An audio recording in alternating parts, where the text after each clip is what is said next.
Lieutenant Commander Data has the curiosity of humans. When Counselor Troy is unhappy, she usually eats some chocolate. And Q can't disappear any more than Worf can win a beauty contest. Hello, everybody, and welcome to The Seventh Rule with Cirroc Lofton. Hello, hello. My name is Ryan T. Husk, and today we are doing a review of Star Trek The Next Generation, Season 3, Episode 13, Deja Q, written by Richard Dennis, directed by Cirroc's good buddy Les Landau. This was February 3rd, 1990. Where were you? How you doing today, Cirroc? Very good. Very good. So, this was You said what day was it? February what? 3rd, February 3rd, 1990. I wonder what we were doing February 3rd, 1990. I know exactly what I was doing. No, I have no idea. Yeah. Putting away our pink windbreakers, you know. Yeah. So this was a Q episode. This was a very, very Q episode. In fact, 2/3 or 75% of the stuff that I've got written down is Q lines. Q says this, Q does that, Q's funny here, Q does this. But here's and there are a lot of very memorable and memeable moments. There are some, like when he appears naked, laying down. That's a memeable moment. The mariachi band is quite the memeable moment. That is also all over the place. So there are a few of these things. The Picard face palm, there are a lot of these iconic images that I forgot were in this episode. And then when I see them, I'm like, oh, this is, you'll see a lot of things, Star Trek memes, Star Trek groups, Star Trek jokes that incorporate a bunch of scenes from this episode. But here's the big question. What did you think about this episode? You've never seen it before. I've never seen it before, no. I'm conflicted about Q because Q is supposedly this all-powerful, supreme intelligent being, but he doesn't act intelligent. And that's the part that bothers me so much. It's like, how can he be so smart and so well-traveled throughout the universe and then still act like petty and obnoxious? And it just seems beneath somebody who would have that much experience with all of these different alien races and have, all this power and ability. Why waste your time on certain petty things? Why put so much energy and thought into the ridiculous? And that's what bothers me about the Q character. Even from the beginning, started out kind of like this. What I did like about Q was the putting humanity on trial aspect, which did resurface a little bit in this episode, where he starts to examine how humans behave, even to their own fault of allowing him to exist and trying to save his life. And I like that reflection on humanity aspect of him. And that's the part of him that to me is intelligent. He's holding a mirror up to humankind and saying, these are your flaws and these are your strengths. It is the way in which it's delivered to me that is too comical for supreme intelligence, supposedly. Now, that's an interesting point that he has seemingly evolved or de-evolved since the first episode, right? The first episode, he was magnanimous and theatrical and dark and foreboding, right? And now he's like, giggle town. Oh, look at me. This outfit, I don't like the color. So I wonder how that evolution happened. If it happened if that was kind of always the plan, or if, as happens a lot of times, the writing evolved because of the actor. They saw that the actor was also funny and he could deliver things in a silly and almost Shakespearean way. You know, he's clearly classically trained. And so they're like, huh, he's really funny. And so they went in the direction of humor, but then that works great with the actor, but it is in conflict with the character we were initially introduced to. Yeah, to a large degree, because there was a bit of a playfulness when we were first introduced to him. And I guess when I first saw it, it was like, okay, let me question this, and I gave it more leniency because I wasn't sure what was going on. But now that I know that you are in, this supremely intelligent, I think he said brags about a 2005 IQ points or something like Yeah. that. Okay, if you're that smart and you can figure out everything and you have the power of this omnipotence about you where you can remove gravity and time and space bend at your will, then some of the things that they write for his character do not align with that level of understanding of the universe and how it works. You know, the little jabs, the comical jabs, some of them I enjoy. I kind of like the one where he hits Worf with "Eat any books lately?" That's one I of my bet the favorite. That's one of my favorite lines ever. Eat any good books lately? And then yeah, Worf says something like Captain permission to clean up the bridge or something. I mean, or no, maybe yeah. that's a different one, but there's a lot there were actually a lot of really good and funny moments that I was surprised were, there was a lot of good ones. But yeah, it he's supremely intelligent and supremely unenlightened and unwise. You know what I mean? Like it's this Yeah. weird dichotomy. It's this impish, omniscient Which being. even the Q in this episode, the other Q, is complaining about. Like, yo, Right. bro, you're you're acting immaturely, Right. you So know? that tells us that they're not all like that, that this is particular to this Yeah. specific cue. That's right. I hadn't thought of that. Yeah. So it's like I don't so they even point that out in their writing in this episode, which is ironic to say the least, right? You're actually pointing out that he is doing unQ like things as this kind of a being. So um that's what bothers me because I equate supreme intelligence with a balanced, measured approach that is, thought of and conceived from so many different angles of understanding that there would be this peace, this harmony, this zen about Right. him, like a this Buddhist type of zen. But it's quite the opposite. He's very all over the place and switching here and hot 1 second, cold. Let me get up 10 chocolate sundaes. I'm not hungry anymore. It's like just all over the place.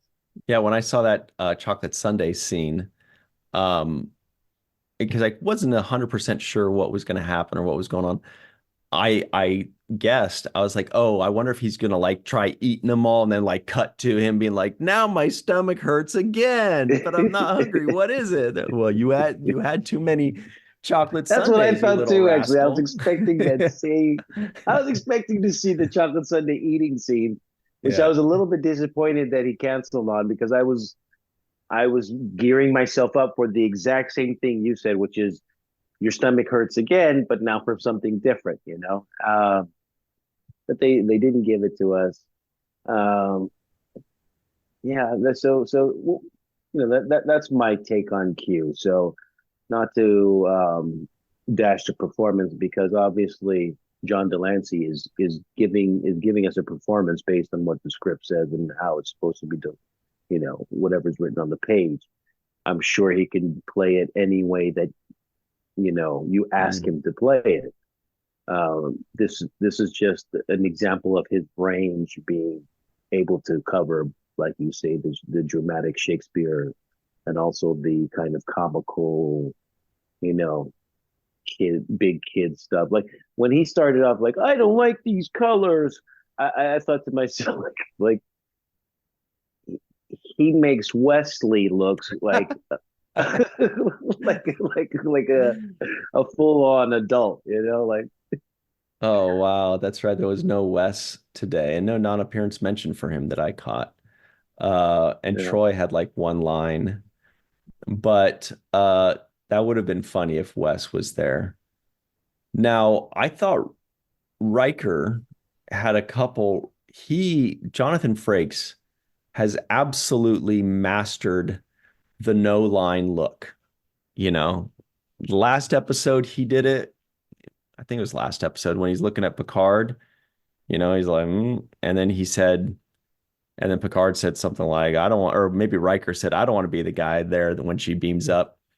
And yeah, today, in today's episode, when Picard's like, beam the shuttlecraft back into the shuttle bay, and Riker's looking at him like, are you sure you want to?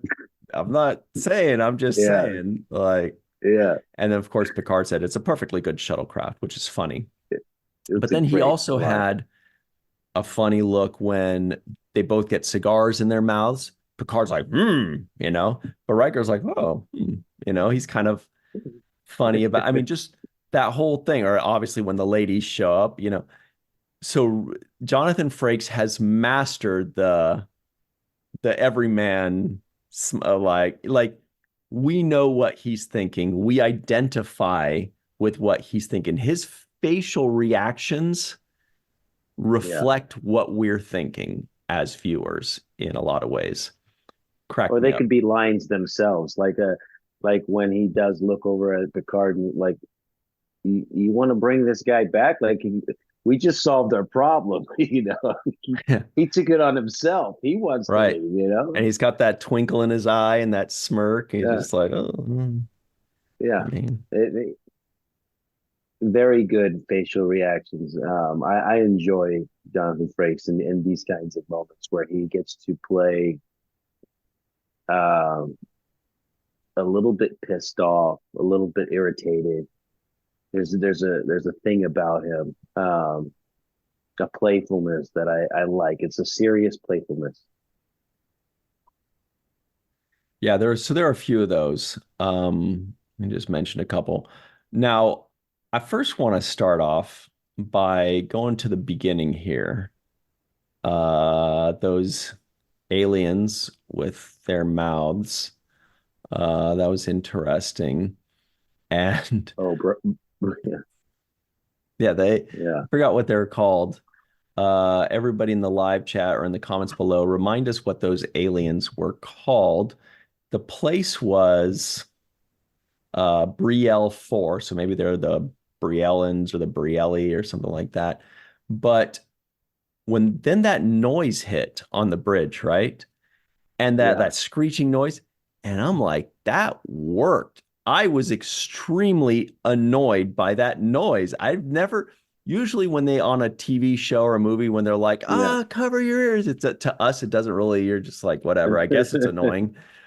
But this time it was legitimately annoying to me. I was like, you guys gotta do something about this. Well, it's funny because I too was annoyed by that noise, but the first thing that I saw when we reached Brielle 4 were these aliens, you know, that they were talking about this moon that was going to strike the planet imminently, so they needed the Enterprise help. But I I thought to myself, oh, real aliens again, because the last two episodes Right. we had aliens that were basically humans with like a streak of gray across, or the other ones before that weren't even, you could even see anything that made them alien. Yeah. Uh, so this time we actually went back to aliens with makeup on, as opposed to just those guys are aliens, but they look exactly like us. That's a good point. Um, I'd forgotten about that. Yeah, the previous two episodes were humans through and through. human. It wasn't even like a human with like a silly thing on their forehead. It was just like, all right, we've been overusing our makeup budget. You guys take a Yeah. couple weeks off and we'll reconvene for episode 13 and then go nuts. And then they just created this whole alien race Exactly. for what? For three monitor scenes, you know? Like that Yeah, was it. they did. So that was kind of fun. I was like, oh, they brought the real aliens this time. Shout out to makeup department. Hmm. Um, those were some unusual looking aliens. And actually, one thing that I noticed too is they differentiated a lot of the kind of small differences between the male and the female in that particular in that shot. Like what? There were differences in the facial structure. Now maybe that's because of their faces just being different, and it made them apply the prosthetics on a different way. But Yeah, it I seemed like thought the lady's mouth was more yes, smaller yes, and more yes, circular, whereas the dude's was a little bit wider and more oval yes, shaped. and he also had more of wrinkled ridges in his face, where hers was more smoothed out. And I was like, she's got better skin. She uses good skincare products, Yeah. so it makes sense to me. Yeah. The what were they called again? I already forgot. The Uh, Brielle yeah, 4. But I don't remember if that's what the race was called. I'll look that up. they were Brie. Braillians. So, But yeah, sorry, go ahead. Q, Oh, and Q showing up naked though. That I don't know. Oh, floating. Nick, was he floating? Like he was floating in the air, or I didn't yeah, he understand where he was. was.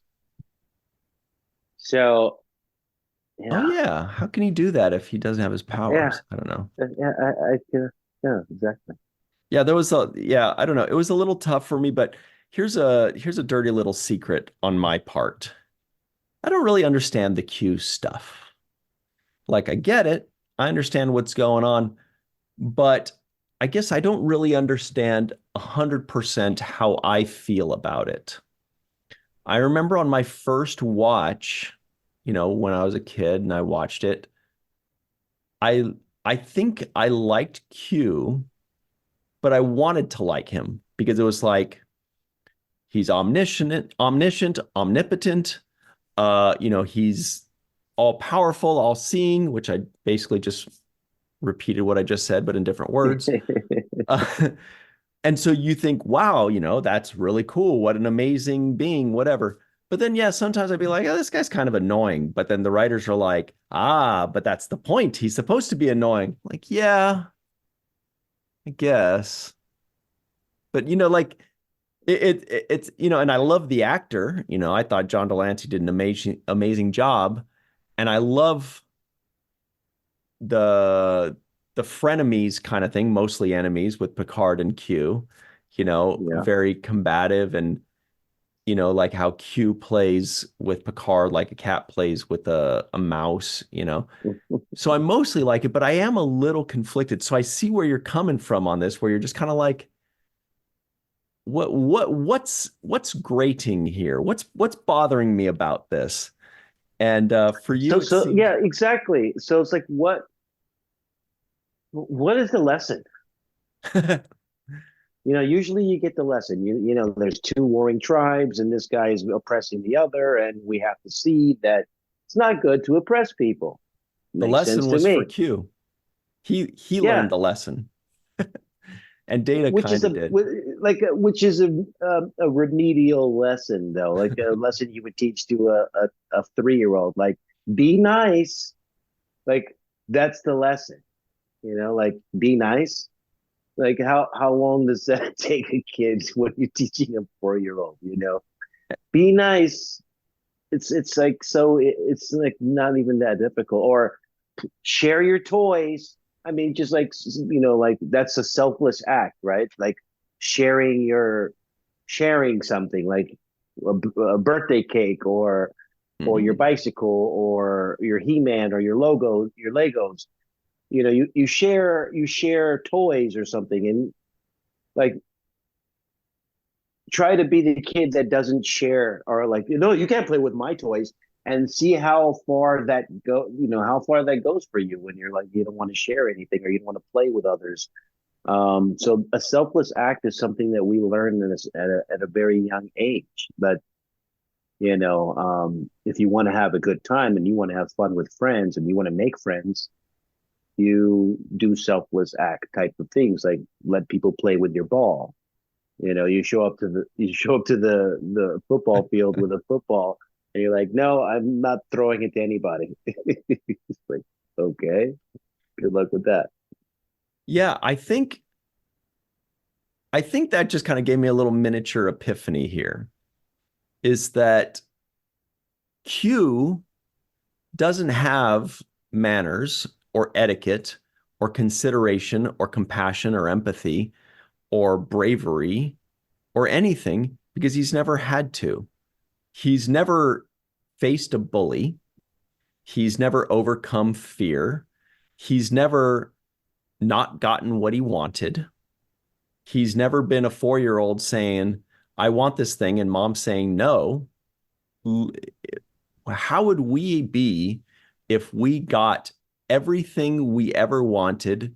We could do everything we ever wanted to do.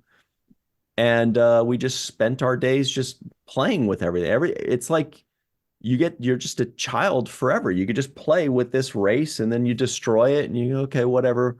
What's next? You never had to deal with loss. So he never learned any lessons in his entire existence. So yeah, this was his first lesson.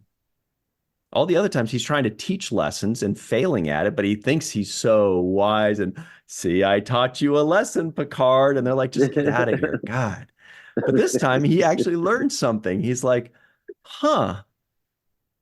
things suck when they suck for people. And then he got his powers back. And so now he's not going to care again. He was already going back to torturing. And the only reason he let those calamari people go, or the calamarains count to 3 people. Yeah, I thought of the same thing. Yeah, I know you did. Yeah, the only reason he let him go was just because that other Q, I was calling him Q2. He showed up and was like, so he didn't learn anything. He almost did. He learned something, then he got let out. It's like you do something bad, your parents say, okay, you're grounded. And you go, oh man, this sucks. And they're like, okay, you're not grounded anymore. Oh, cool. You're not gonna learn that lesson very long. Yeah, it's just the playfulness. There was a moment though, and I guess we'll get to it on the other side of the break, that I did kind of like about Q, and that'll be my little cliffhanger. I like Q too. Sweet. Sweetie. So all right. I guess that's our very good. That's our cliffhanger for the day. Cirroc will tell you what he likes about you. I mean about Q. Right. On the other side of the break. And we'll be right back in all seriousness on the 7th Rule. Well, hello, everybody. Welcome back to the 7th Rule with Cirroc Lofton. What's funny? I'll tell you in a second. Whatever made Data laugh is making me laugh. Okay, that's better than what we were talking about in the break, that's for sure. So here we go. Here are the trivioids of the week. They are hysterical. The Enterprise has moved into orbit around Brielle 4. The Enterprise is trying to coax an the Enterprise trying to coax an asteroid would be like an ant pushing a tricycle. Red alert, Q shows up on the bridge, but his clothes don't. Q could have been a Markovian sea lizard or a Belzoidian flea. Those are 2 of those fun Trekian names. Captain Picard is the closest thing Q has to a friend. Q wants Picard's compassion. Q can't disappear any more than Worf could win a beauty contest. The Enterprise is probed with Berthold radiation. Data has the curiosity of humans. When Counselor Troy's unhappy, she usually eats something chocolate. Q orders 10 chocolate sundaes. Guinan stabs Q in the hand. That was violent.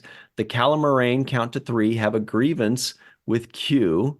Data's osmotic pressure is rising. Q misplaced the entire deltoid asteroid belt. Is it deltoid? This must have been something other than deltoid. But which Q? I think that's an autocorrect. And the Enterprise bridge finally has some rockin' tunes playing. Okay, Cirroc, I'll be Oh, honest. When that mariachi band was coming on, and we're like, haha, funny, silly, cute, zany, right? yeah. But then when it was in the background, I was really just kind of enjoying, like it filled up the ambiance. And then when it ended, I actually found myself sad. I was like, no, I liked it. It was actually, it wasn't just a joke. I was kind of just, it just kind of put the scene in a nice mood. And I was really enjoying the song and it was play. And then when it ended, I actually realized that I was sad that it was over. So that was a weird twist for me. Yeah. It was good to see a mariachi band actually. Mhm. A little Latin culture in the mix.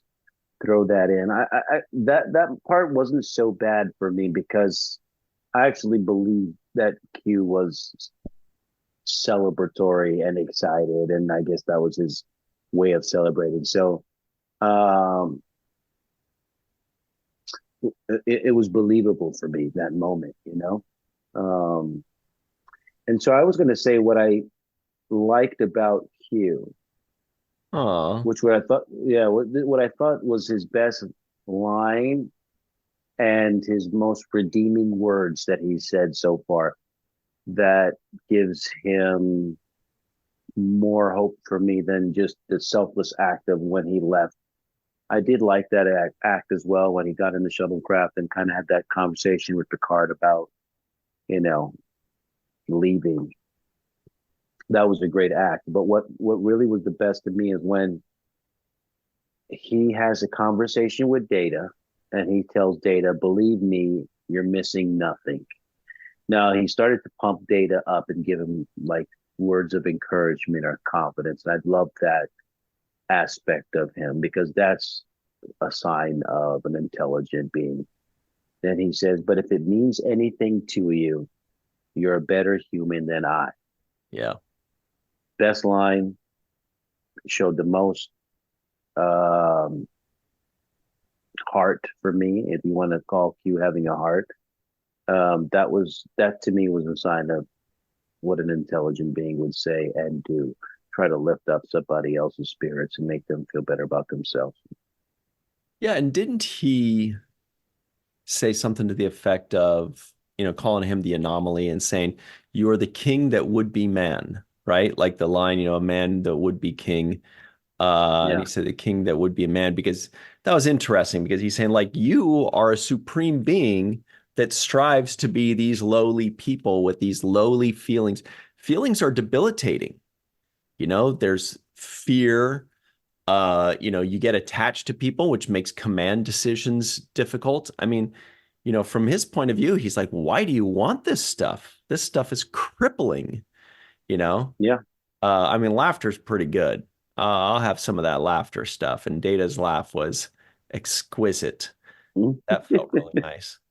It did. But yeah, there were a couple good lines in there, and then there was Q giving him that line that you mentioned, and you know, there was a little self-realization there where he's like, yeah, I'm kind of a shitty guy, but you, Data, you're pretty good, and he saved him. That was pretty good. Data did. Yes.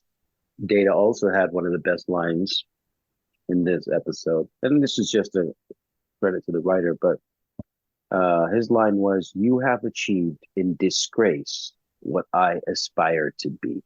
Hmm. And I just thought achieve in disgrace, the way that's worded, to achieve something in disgrace, you know, what I aspire to be. I thought that there was a great irony in that. I think it was preceded with the word irony, as a matter of fact. How ironic, but it was great.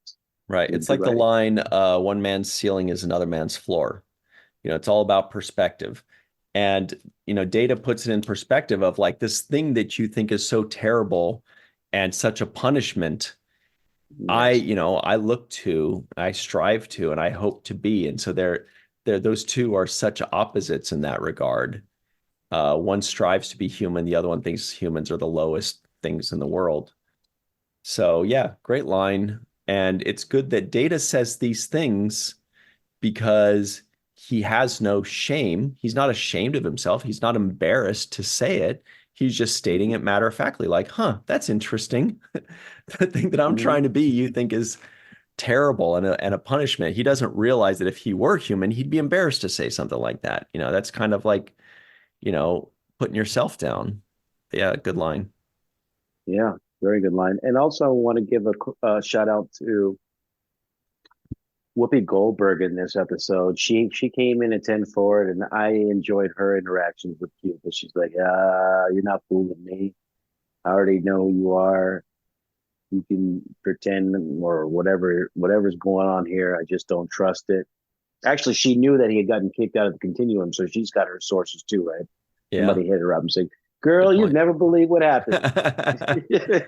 So she got the call somewhere in her friends and family circle, And so when she comes in with that fire in her eyes. I really felt the fire in her eyes, and I enjoyed that whole stab him in the hand seems human to me line that she kind of casually throws away, but it was delivered perfectly. Seems human to me, and Mhm. the way she did it was just a nice throwaway, nice walk and talk. And I just love that interplay was good to me because you could tell they have that history. Also, her hat and her outfit, the red with the red trim. Um, I think they mentioned narrowing down her hat and giving it a different shape so you can see more of her face and it not be blocking other actors as well. So you could see that kind of more streamlined teardrop Totally. hat that she had was Hmm. very beautiful and well. It just looked great on her. There were actually a lot of throwaway lines on that subject. First of all, that stab was nuts, and I was surprised none of them called the doctor. I mean, like somebody gets their hand stabbed, you could still call a doctor, but they're like, nah, we'll call a doctor if you have a sore back, but we won't call a doctor if Yeah. you're impaled. But a few of those lines by Q, also throwaway lines, was when he says, "This is getting on my nerves now that I have them." That's a funny little Yes. there were a lot of Yes. these things. But yeah, Yes. seeing Guinan was good. I don't know I how like when many he says, times. what is it that you say? Ow? Yes, ow, ow. That was a And good then one. and then the next time when he's like, wait, and he goes like, ow, my stomach hurts. Or like he's not sure. He's like, wait, is this another ow or is this a discomfort? What's going on here? Yeah, there to me, one I want to be honest, not that honest, but this wasn't my favorite episode. Not a bad episode, but it's just kind of it's a bottle episode. It's very cool in that way. But what was good was the humor. There were a huge amount of funny lines, almost all given to Q. The owl, I think, that was great.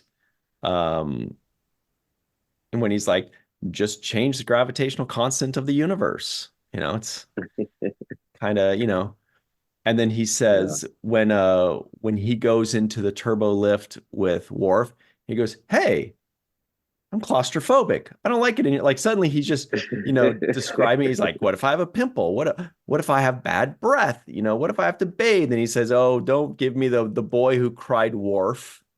You know, Yeah. there were so many. So what I thought was that this was an episode that the story isn't going to wow me, but the individual lines were gems. The Mhm. lines were like a 10. The story itself was, it's a filler episode. That's kind of the way Yeah. it's felt to me.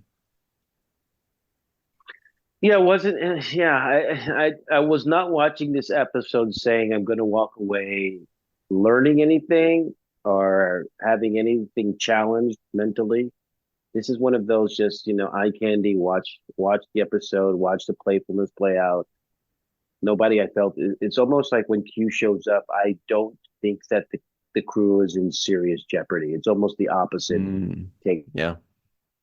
Psychologically, I'm like, oh, he's gonna fix everything with some magic wand waving at the end. So there's never gonna be a moment where I feel like, is this the last moment that we're gonna see somebody, or somebody gonna really die, or something really gonna happen? I never feel that with the Q stuff. I usually think, oh, this is going to be another joke. Sit back and just have your popcorn and watch what's going on. I want to say, though, that Sir Patrick Stewart's performance was really good in this episode. What I liked the most about what he did was in those subtle moments, for example, when he asked them to bring Q back from the shuttle, and he looked over and he's like, "But it was a very good ship." The way he plays those moments are great to me. It's not over the top, but it's enough to make you believe him. I thought he was believable. The other moment that I liked that he played was actually more of a nonverbal thing that he did in the scene where Q is in his quarters and he's going on, and this is where after he gets his life saved, he goes on to Picard and he says, if I died, no one would have missed me. And Picard is just like, yes, I've put that in my notes. I loved it. He's going through this whole realization of what have I done? And Picard yes. didn't say a word. He just goes, yes, sips his Earl Grey. I'm like, perfect. Oh boy. It's perfect. Yeah, great good. acting by him. No words. But when he says, I'm a coward, Picard's like, and then he says, I'm miserable. And he's like, and there's no argument from Picard. Like he's got no argument. He's got no rebuttal. And usually Picard's like, no, that's not true. You're not a coward. You're still, you're very, it is what we do with these opportunities, like he has some kind of lecture, but that was well written. The writer thinks Picard doesn't say anything. Picard just goes like, I'm just gonna sip and let you coward. No, I can't disagree. No objection here. You can't say nothing nice. Sip your tea. No one would have missed me. I guess you're right. No one would have missed you. So that was great performance on Picard's. Also, when he kind of shuts him down in the medical bay with Dr. Crusher there, and Data is going through the whole reprogramming his brain because he took a big electrical charge after saving Q's life, and Q's going on and on about himself. And I love Picard's line there as well. Speaking of good lines, when he says, Q, you exceed your own standards of self-preoccupation. That was like, that's really good. That's a chef's kiss line. Yeah. Yes. The dialogue was great. I think that for me, that was by far the highlight of this episode was the dialogue, the lines, the quotes. There are like 40 quotes I put in my notes, and they're all great. Yeah. Yeah. Even also, what did you think about Q2? Like when the second Q shows up, I always have, I'm such a gatekeeper. I'm like, as soon as a new Q, I'm like, you're not Q. I'm not going to like you no matter what you do. It's kind of like I was the same way. I was like, I thought you'd be taller. Like, you're not Q. You're a surfer. You're dumb. But within like 30 seconds, he'd won me over because he had a different delivery. So he wasn't trying to do a John Delancey impression. He was being his own flavor of big and theatrical and dramatic and goofy, And I actually really liked it. And I was like, wow, kind of a bummer that he only gets one scene ever in all of Star Trek. But I could tell right away. I'm like, I could see how he got he got the job based on the audition was because he showed up and he nailed it. It was very good. Thought it was great. Yeah. What I did like about him is that in order to play this character, you have to have this belief that I have the power to do anything. And Delancey plays that well. He gives you the impression that he has the power to snap his fingers when he's Q. That don't piss me off because I'll snap my fingers and do something crazy. And this guy also played that ability, even though he's not steep in the character because it's a new one-off kind of guest star role for him. He was still able to capture the spirit of that omnipotent kind of power that he has. I think when he casually throws a line that says, the Calamarian, the Calamarain, they tried to do that, and I stopped them, of course, and I stopped their weapons. The way he threw those lines out there made you feel like he was comfortable with these abilities that he had. So I thought that was also well done. Mm-hmm. So I'm looking this fellow up, and my goodness, does he have the extensive resume. Holy Miss Molly. This guy, his name is Corbin Burnson, and he's got 260 acting credits on IMDb. Well, he was on Murphy's Law, right? I don't know. Corbin Burnson. Well, LA Law. He was on one like a law Murphy show. Brown? Murphy Brown, that's what I mean. Murphy Brown. Yeah. But man alive, 260 credits, plus 6 more upcoming, and he's still working to this day. Right now in 2024, he is still working. So, okay, he's a famous actor. So he's not like some secret great actor that we just found. He's pretty good.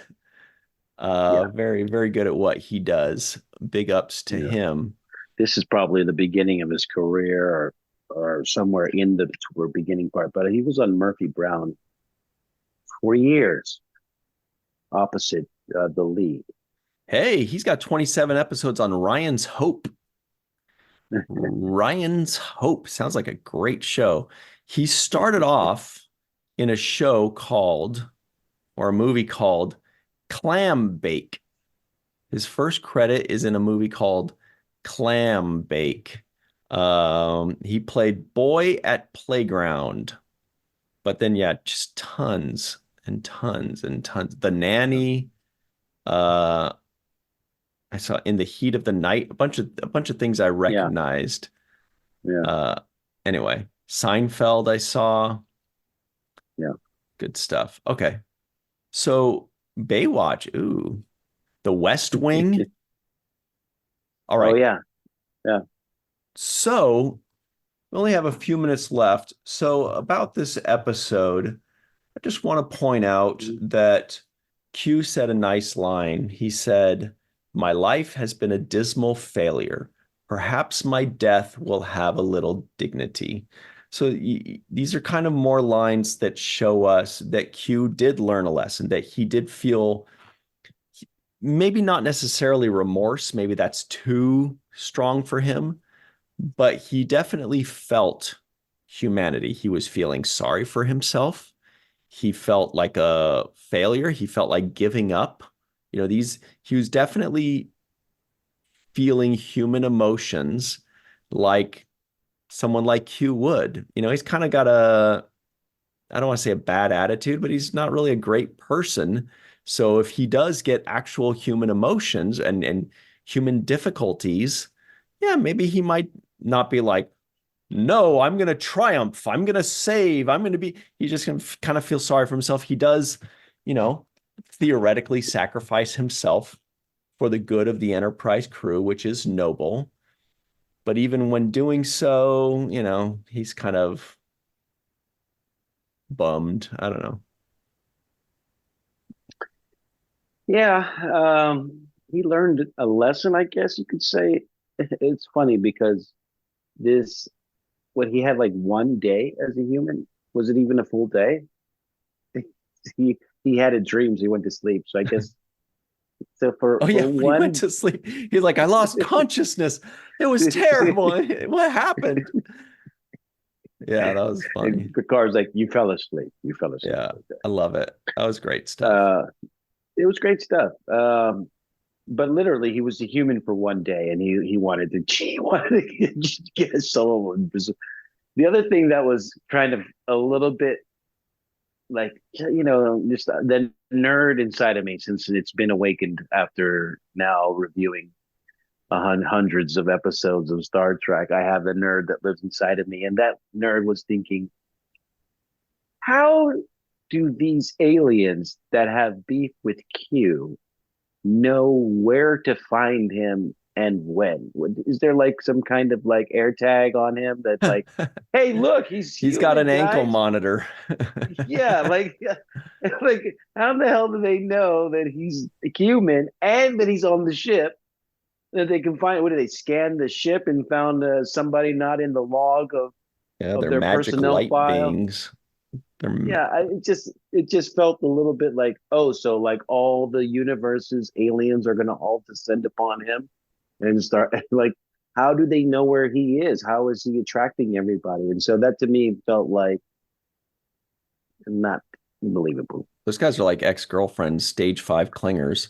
Actually, I did see somebody today at the gym with an ankle monitor. That was weird. I was like, I thought the point of an ankle or whatever those things are was that you can't leave your house. But I guess going to the gym's okay. I don't know. I just saw him like wandering around. He wasn't even working out. He was just wandering around. It's kind of weird, but trying to confuse the ankle monitor. Where's he going? yeah, what's going on? I can't get a good reading on him. But look, it's the home run of the episode today, everybody.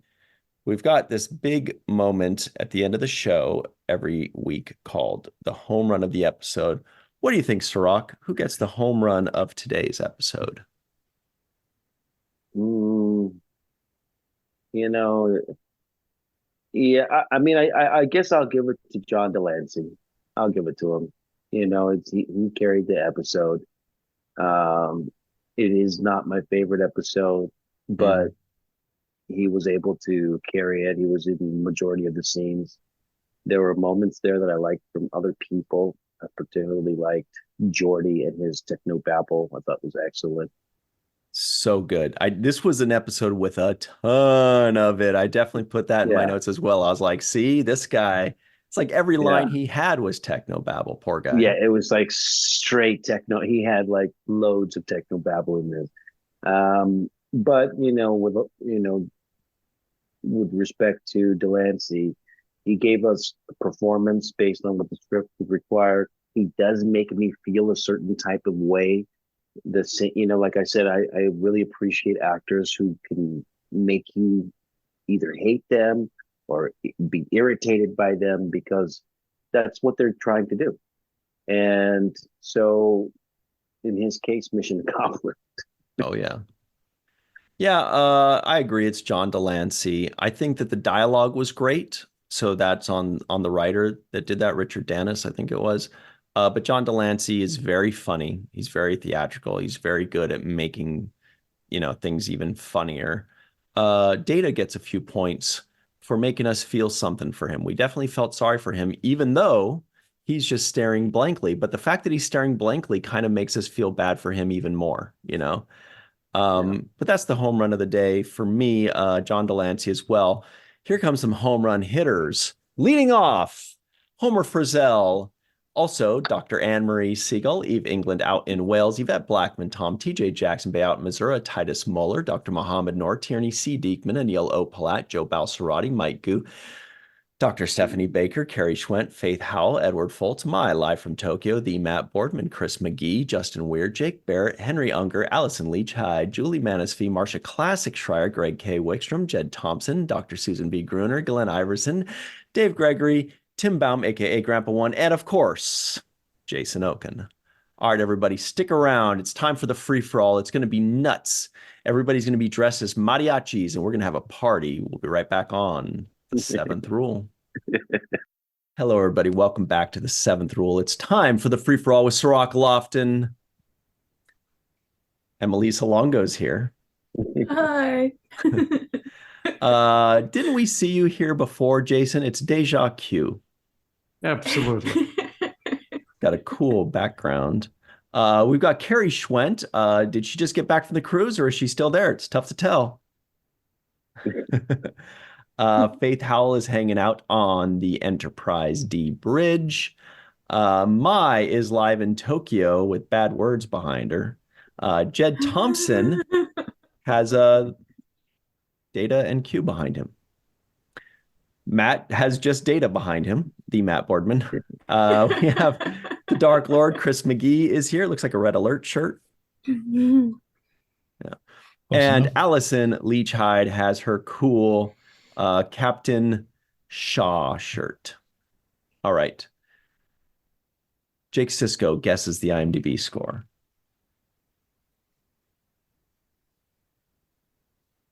Six, 7. Okay, that's it. 6-7. All right, interesting. Anybody else have any guesses that doesn't already know? I'm going to go Sean Bradley and say 7-2.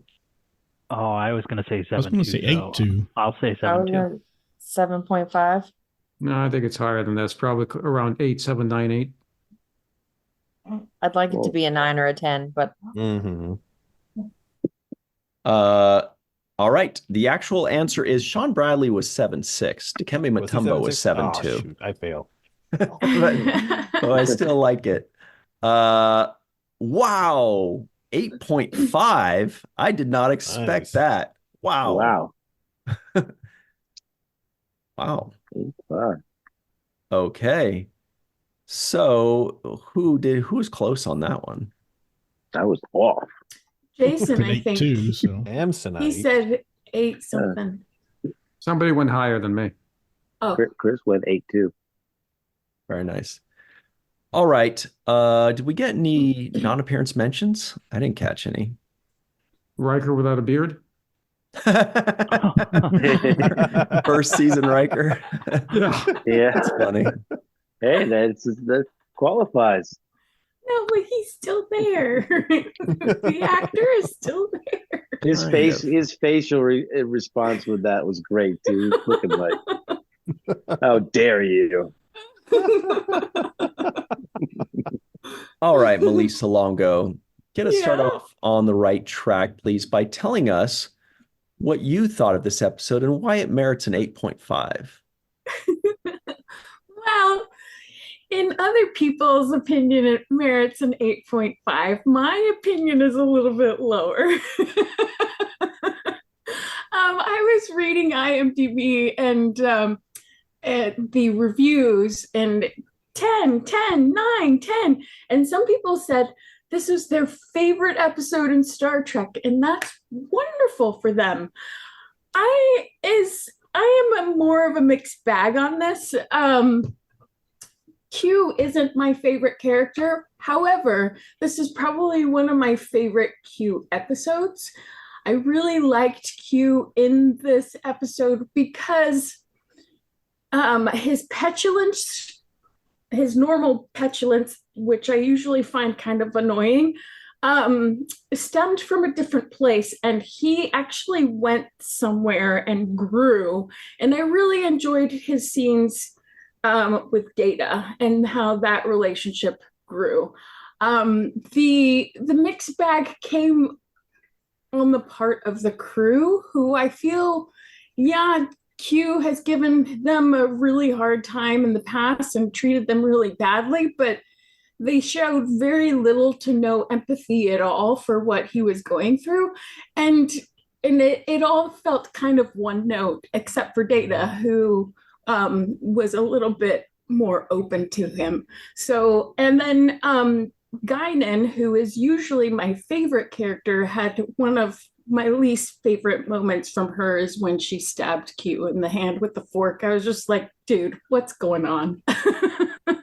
That's totally out of character for her, in my opinion. So it's a mixed bag. It wasn't terrible, but it's definitely not a favorite either. Interesting. Very good stuff. Great points, Melissa Longo. Jason M. Okun is here. Jason, what did you think of your favorite Q episode? Well, when I think of my favorite Q episode, we haven't gotten to that one yet. But I've always found this one to be a lot of fun. Again, especially as a young person, maybe I'm not as high in it as I used to be, as I get older. It's certainly fun. I think it's the first time, and maybe really the only time that Next Gen went sort of full out comedy. I mean, they've had funny moments here and there, but this is, a real attempt to do it. And I think it came off pretty well. I mean, all things considered, again, if you don't take it too seriously, if you look at the run of the episodes and that sort of surround it, they're very, very serious and sometimes, with very serious themes. And this is kind of lighthearted and it fits, very nicely along the way. Again, if you don't think too hard about it, it does have, certain themes in it. And, it is fun to watch. I mean, John Delancey is, just a joy to watch. I mean, his performances and, and the fact that they've paired, the characters of Q and Data, sort of, Data playing the straight man, I think it's probably the best pairing you can have. And it does give you sort of this sort of kind of view of humanity that you don't, that you usually get in Star Trek with non-human characters. It's just a lot of fun. I mean, you can pick nits and whatever else, and I'll save that for later. But as I said, I've always enjoyed it. I think it's a fun episode. I think it was shot pretty well, and it runs pretty quickly. Again, not top shelf, but certainly an enjoyable hour, and is eminently watchable. Not top shelf, but still.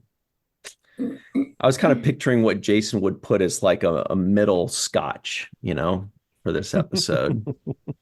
Stay tuned for that on Things Left Unsaid, everybody. Boy, oh boy, that's exciting.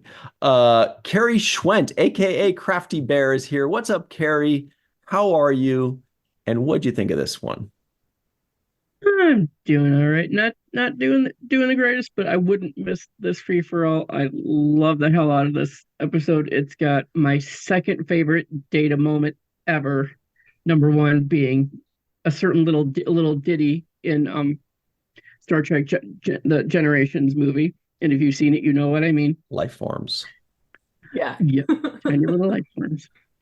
And yeah, I very much enjoyed all of the scenes between Data and Q. He genuinely wanted to help Q. Seemed probably one of the only people on the ship that actually believed him. And I'm actually going to defend Guinan very briefly on the stabbing thing. She's got a history with Q, so her doing that is very believable. And of course, Worf has just the single best line in the episode when he says, "Die." Just yeah. And apparently, I haven't watched it a second time this time around, but apparently in the end mariachi scene, John Delancey was being so over the top, nobody could keep a straight face. So they finally had to do one take that was like really wide. And if you look closely, you can see Michael Dorn drop his head because he's trying to hold in the laughter. I very much love that. And the scene with Q's bare booty.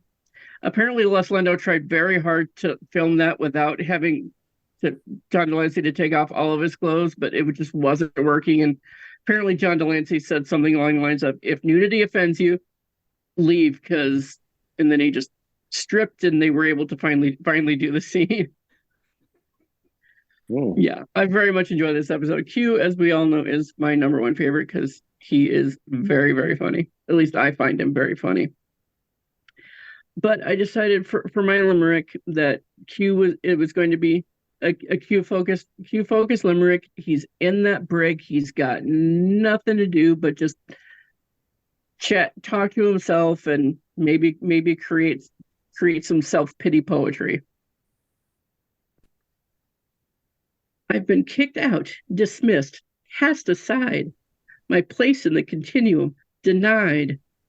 But nobody believes me. They all think I'm sleazy. It seems like all I have left is my pride. Q takes a bow. Very nice. Thank you very much. Carrie Schwent, aka Crafty Bear. Faith Howell is here. What's up, Faith? What did you think of this particular episode?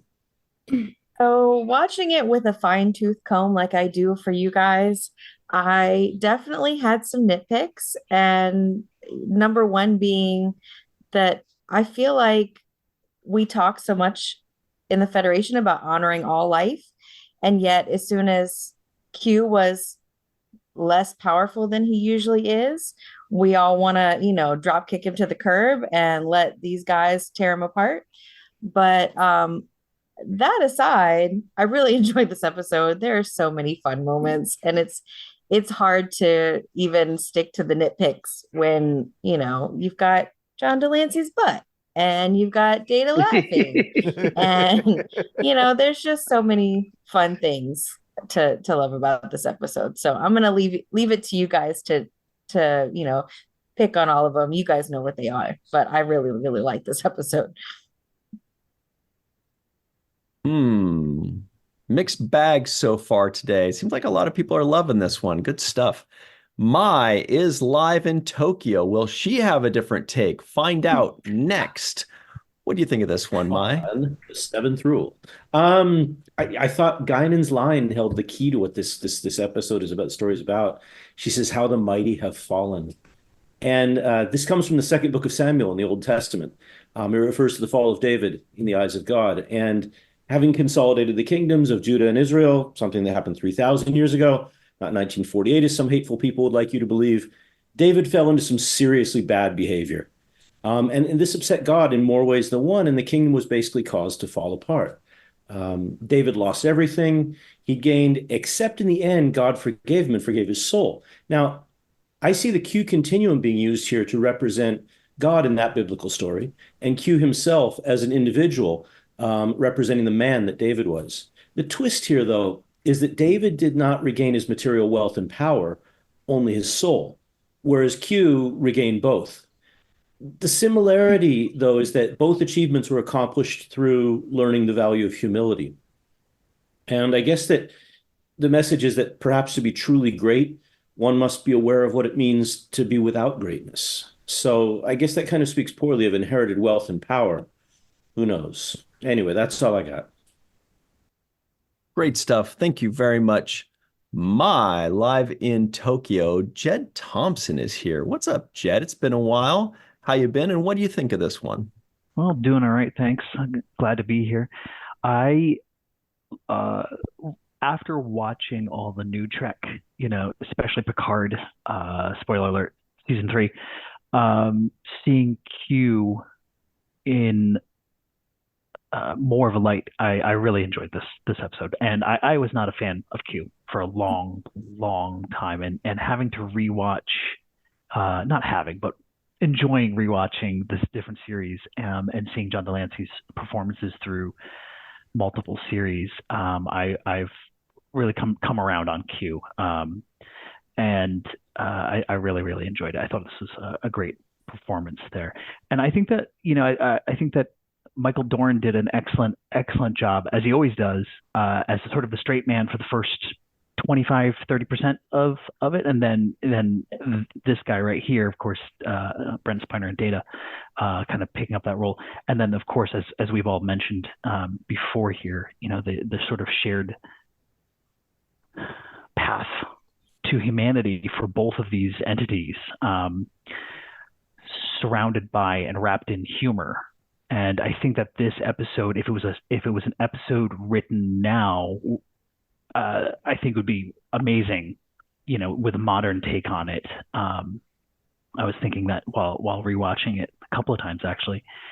And I really enjoyed the fact that it was not Q and Picard again and again. We get that so often. So I really did enjoy the dynamic here. I've got a couple of things for later as well, but the brief moment that Guinan was on, I have to say the dynamic there between Q and Guinan, and just the tension that you could cut with, well, a knife, but apparently a fork was the only thing around. It was just, Whoopi was on screen for, maybe a minute tops, but, I thought that she really, I thought it was one of her best moments, of course. And then this episode, there was a major gif or GIF, depending on your opinion there, with Picard, and I just cackled when I saw it. So I thought I'd give that a little shout out. Wow.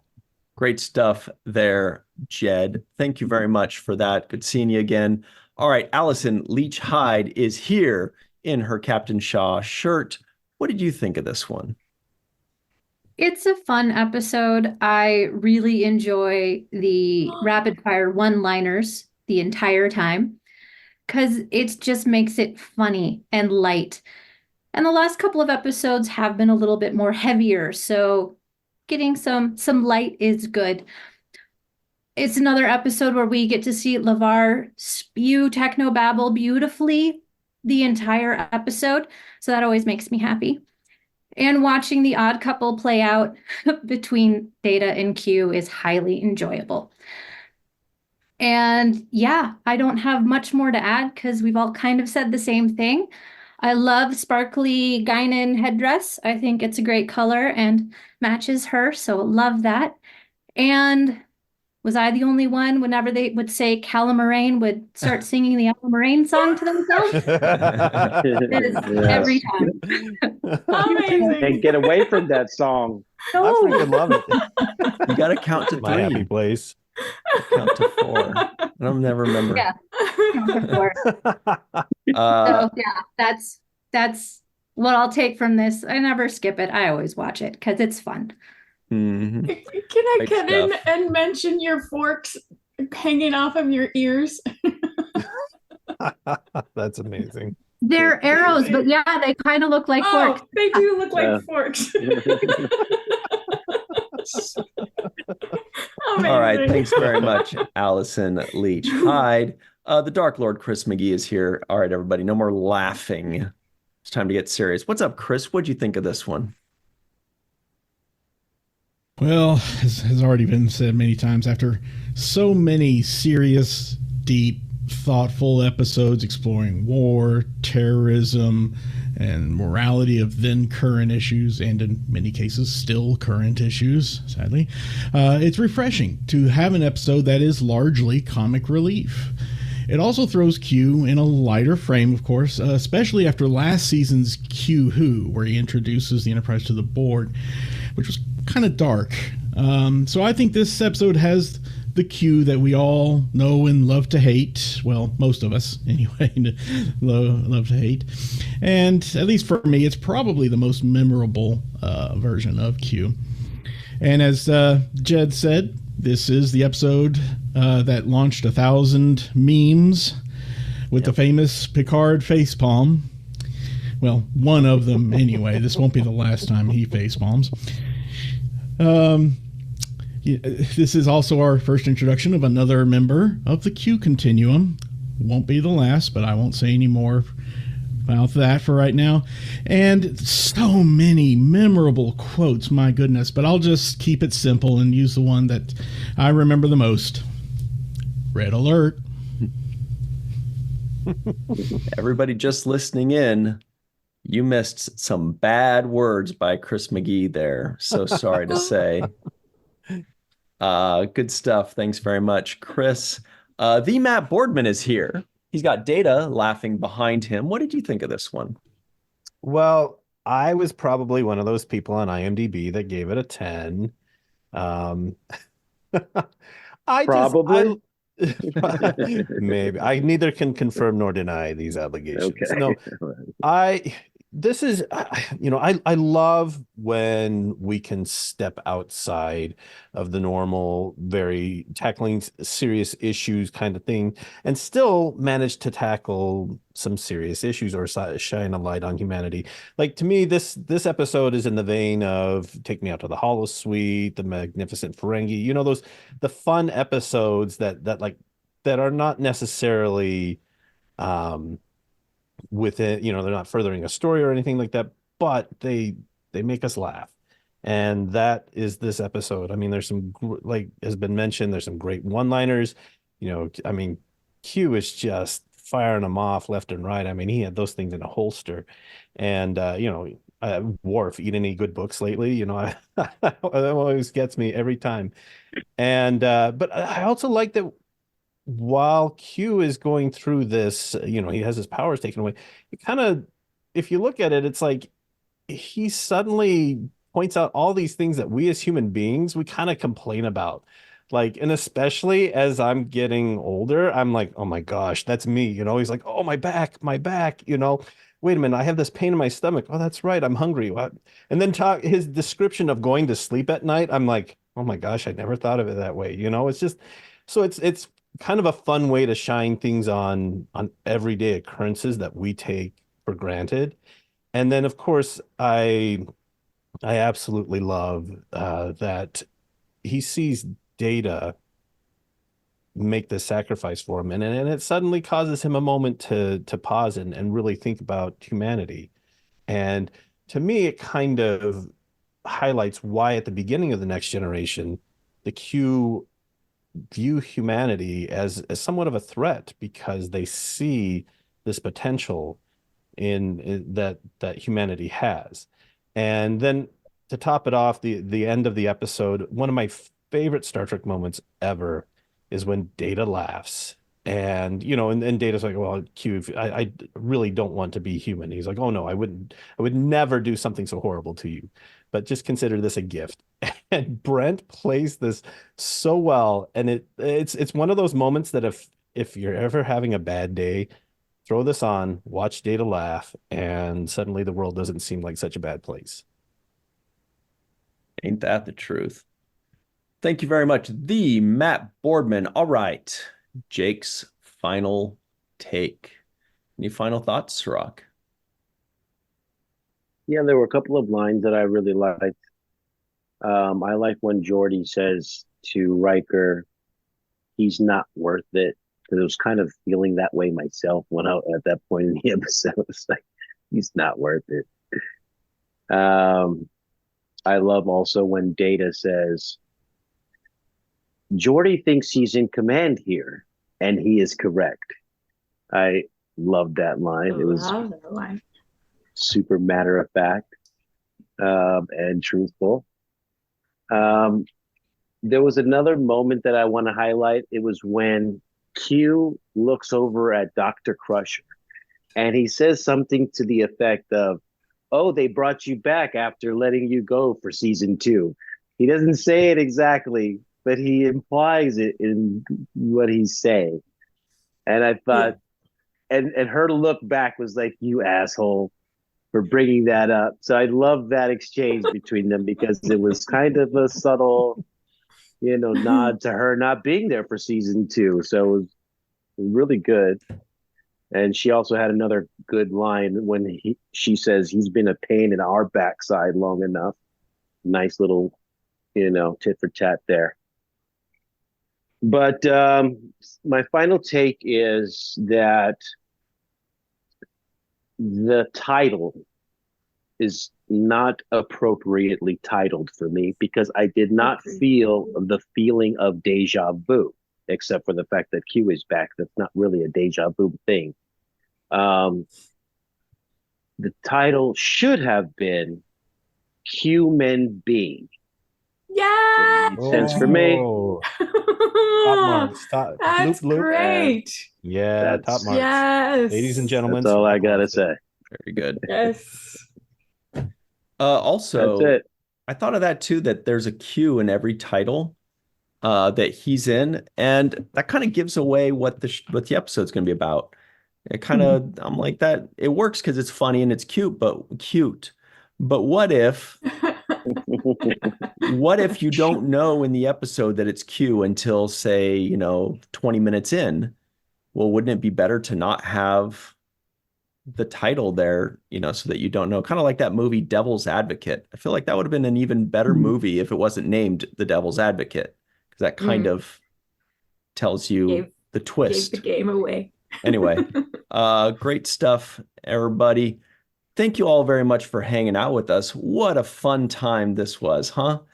Make sure to like this video and subscribe to the channel. We'd really appreciate that. If you're listening in, give us a 5-star rating and a nice review. And thanks very much for hanging out with us. We will see you next time. Thank you, Carrie, Faith, Mai, Jed, Allison, Chris, Matt, Jason, and Melissa. For myself, Cirroc, Aaron Eisenberg, Melissa Longo, thank you all for hanging out. We'll see you next time on The Seventh Rule.